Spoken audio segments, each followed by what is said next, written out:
сәлеметсіздер ме? Мен Алматы қаласы Алатау ауданының номері 2 психологиялық педагогикалық түзеу кабинетінің педагог-психологы Нысанова Камшат Мұханқызы боламын. Бүгін мен сіздерге эмоциялық ерік аймағын дамыту және мінез-құлықты дамыту жолдары атты өзімнің авторлық бағдарламамнан сіздің мақсаты, міндеті және бұл авторлық бағдарлама кімге негізделген өзектілігі туралы сіздерге өзімнің практикамменен теориялық және практикалық тұрғыда өз іс тәжірибеммен бөлісетін боламын. Менің бағдарламамның алғаны педагог-психологтың зерттеу аймағының бірі бұл баланың эмоциялық ерік аймағы болғаннан кейін авторлық бағдарламаның тақырыбын мен осылай таңдап алдым. Менің авторлық бағдарламамның негізгі мақсаты балалардың эмоциялық ерік аймағын дамыту және мінез-құлқын реттеу болып табылады. Және бұл бағдарламада қарастырылатын міндеттер эмоцияны тану және атау, өзін-өзі реттеу дағдыларын қалыптастыру, әлеуметтік мінез-құлықты дамыту, қарым-қатынас дағдыларын жетілдіру бұл бағдарламаның негізгі міндеттері болып табылады. Бұл тақырыпты неге алды, қандай актуальность, яғни өзектілігі бар? Бұл баланың өз сезімін тану, түсіну және басқару қабілетін жетілдіру, сонымен қатар мінез-құлықты мақсатқа сай бағыттау.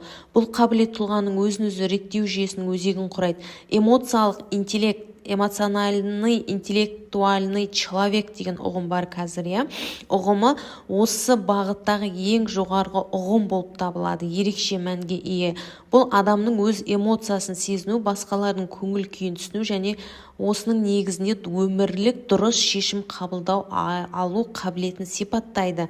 Қазіргі таңда жасөспірімдерде, балаларда, мектеп жасына дейінгі балалардың өз сезімін тану немесе өзінің бойындағы эмоционалды ерік-жігерін белгілі бір ортада дұрыс көрсете алмауы, өзінің жай-күйін, эмоциональный состояниесін дұрыс жеткізе алмауы, сондай-ақ әлеуметтік ортада белгілі бір қарым-қатынастарда өзін дұрыс ұстай алмауы, мінез-құлқын реттей алмауы, бұл біздің авторлық бағдарламаның зерттеу нысаны ретінде алуымызға негіз болды. Яғни бұл тақырыптың өзектілігін анықтайды.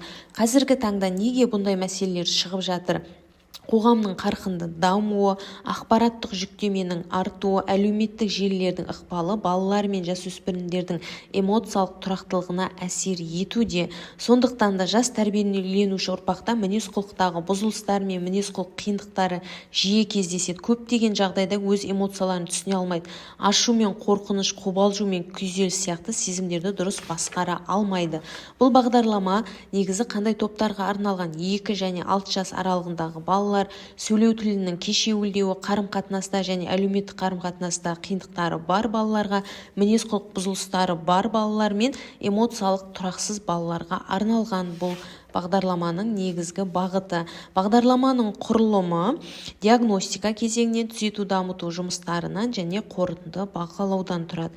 Негізгі бағыттары бағдарламаның эмоцияларды тану, эмоцияларды білдіру, өзін-өзі бақылау және мінез-құлықты реттеуге бағытталған. Бұл бағдарламаны қолданыста тәжірибеде пайдаланған кезде негізгі қолданылатын әдістер келесідей: ойын терапиясы, арт-терапия, құм терапиясы, психогимнастика және релаксациялық жаттығулар.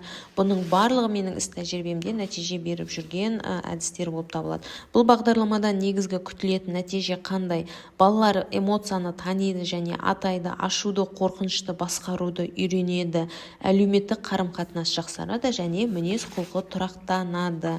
Біз психолог ретінде біз практикада көбінесе қолданамыз, менің әріптестерім біледі. Психогимнастика, релаксациялық ойындар, сонымен қатар мінез-құлықты реттеудің негізгі әдістері ретінде арт-терапия, физикалық белсенділік, тыныс алу жаттығулары, сенсомоторлық түзету жаттығулары, бұның барлығы осы қолданылатын бағдарламаның негізін айқындайтын әдістер болып табылады.